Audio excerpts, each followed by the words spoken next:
जय हिंद दोस्तों, मैं जेपी चौधरी और आप देख रहे हैं YouTube channel service to saving guide. Service to saving guide में आपका बहुत बहुत स्वागत है। दोस्तों, अगर आप एनवीएस एम्प्लाई हैं यानी कि नवोदय विद्यालय समिति के कर्मचारी हैं, या फिर आप केंद्रीय कर्मचारी थे या राज्य सरकार के कर्मचारी थे और आपने डायरेक्ट रिक्रूटमेंट यानी सीधी भर्ती के आधार पर चयनित होने के उपरांत टेक्निकल रेजिग्नेशन देकर नवोदय विद्यालय समिति ज्वाइन किया है, तो इस केस में आपको टीटीए यानी कि ट्रांसफ़र ट्रैवलिंग अलाउंस का लाभ मिलेगा या नहीं मिलेगा, इससे संबंधित पूरी जानकारी इस वीडियो में देने जा रहा हूं। वैसे आपके जानकारी के लिए बता दूं कि सीसीएस रूल के हिसाब से जब कोई केंद्रीय कर्मचारी या राज्य सरकार के कोई भी कर्मचारी डायरेक्ट रिक्रूटमेंट यानी कि सीधी भर्ती के आधार पर चयनित होने के उपरांत टेक्निकल रेजिग्नेशन देकर सेंट्रल गवर्नमेंट ज्वाइन करता है, तो इस केस में वह कर्मचारी टीटीए के हकदार होते हैं। और ख़ास करके अगर वह कर्मचारी पहले से ही सेंट्रल गवर्नमेंट एम्प्लॉई हैं और अपने ही डिपार्टमेंट में डायरेक्ट रिक्रूटमेंट के आधार पर चयनित होने पर किसी दूसरे पोस्ट पर ज्वाइन करता है, तो इस केस में भी वह कर्मचारी टीटीए यानी कि ट्रांसफ़र ट्रैवलिंग अलाउंस के हकदार होते हैं। तो क्या ये सुविधा नवोदय विद्यालय समिति उन कर्मचारियों को दे रही है या नहीं दे रही है, इसी से संबंधित जानकारी मैं आपको आगे देने जा रहा हूं। लेकिन वीडियो को आगे बढ़ाने से पहले मेरा एक रिक्वेस्ट है कि अगर अभी तक आपने मेरे channel service to saving guide को सब्सक्राइब नहीं किया है तो जल्दी से सब्सक्राइब करें, और वीडियो अच्छा लगे तो ज़्यादा से ज़्यादा लाइक और शेयर ज़रूर करें। तो दोस्तों, यहाँ आप देख सकते हैं स्क्रीन पर कि ये नवोदय विद्यालय समिति के द्वारा 17/3/2021 को लेटर जारी किया गया, और इसमें टीटीए क्लेम टू गवर्नमेंट समिति एम्प्लाई यानी कि कोई भी सरकारी या फिर नवोदय विद्यालय समिति के कर्मचारी हैं, अगर उनकी नियुक्ति डायरेक्ट रिक्रूटमेंट के आधार पर हुई है तो उनको टीटीए यानी कि ट्रांसफ़र ट्रैवलिंग अलाउंस मिलेगा या नहीं मिलेगा, उसी से संबंधित यह लेटर है। और आप ये देख रहे हैं कि जो यहाँ आप लेटर में देख सकते हैं कि अभी तक जो नवोदय विद्यालय समिति है उन कर्मचारियों को टीटीए की सुविधा नहीं दे रही थी, टीटीए का लाभ नहीं दे रहा था, और इसके लिए कई सारे पहले जो इसके बैकग्राउंड में बताया है, इस लेटर को इशू करने यानी जारी करने के जो पीछे कारण बताया है, कई सारे असिस्टेंट कमिश्नर जो डायरेक्ट रिक्रूटमेंट के आधार पर नवोदय विद्यालय समिति ज्वाइन की, वो बार बार या फिर लगातार टीटीए की मांग कर रहे थे कि उनको टीटीए मिलना चाहिए सीसीएस रूल के हिसाब से, लेकिन नवोदय विद्यालय समिति नहीं दे रही थी।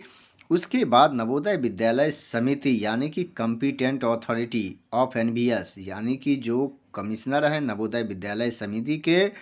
उसने ये लेटर जारी करके कहा कि जो एसआर सप्लीमेंट्री रूल 114 जो एफआरएसआर पार्ट 2 है उसके हिसाब से जो परमानेंट सेंट्रल गवर्नमेंट एम्प्लाई हैं यानी कि जो परमानेंट सेंट्रल गवर्नमेंट एम्प्लाई हैं या फिर स्टेट गवर्नमेंट सर्वेंट हैं, वो भी परमानेंट होना चाहिए। तो अगर उनकी नियुक्ति नवोदय विद्यालय समिति में कॉम्पिटिटिव एग्ज़ाम के आधार पर होती है, जो कि सभी के लिए जो परीक्षा सभी के लिए ओपन होता है, यानी कि सरकारी कर्मचारी के लिए है और बाहर के भी कैंडिडेट के लिए ओपन होता है, या फिर जिस पोस्ट के लिए सिलेक्शन यानी कि चयन इंटरव्यू के आधार पर होता है, तो अगर इसके थ्रू कोई भी केंद्र सरकार के कर्मचारी, राज्य सरकार के कर्मचारी या फिर नवोदय विद्यालय के कर्मचारी या फिर नवोदय विद्यालय समिति के कोई भी कर्मचारी डायरेक्ट रिक्रूटमेंट के आधार पर चयनित होता है, तो उसे टीटीए दिया जाना चाहिए। लेकिन इसके लिए पहले से कोई प्रोविज़न नहीं था कि जो अपॉइंटमेंट लेटर जारी किया जाता था उसमें इसका मेंशन नहीं किया जाता था, और जिसके कारण उन कर्मचारियों को टीटीए का लाभ नहीं दिया जाता था। लेकिन कॉम्पिटेंट अथॉरिटी ने अब ये प्रोविज़न किया कि आगे कोई भी अपॉइंटमेंट लेटर जारी किया जाता है सेलेक्टेड कैंडिडेट को, यानी जिनका सिलेक्शन डायरेक्ट रिक्रूटमेंट बेसिस के आधार पर हुआ हो और वह एनवीएस या फिर सेंट्रल गवर्नमेंट या स्टेट गवर्नमेंट के कर्मचारी हो, तो उसके ऑफर ऑफ अपॉइंटमेंट यानी जो अपॉइंटमेंट लेटर दिया जाता है उसमें यह क्लॉज जोड़ा जाए। और ये क्लॉज सबसे महत्वपूर्ण है, यानी कि अब इसके बाद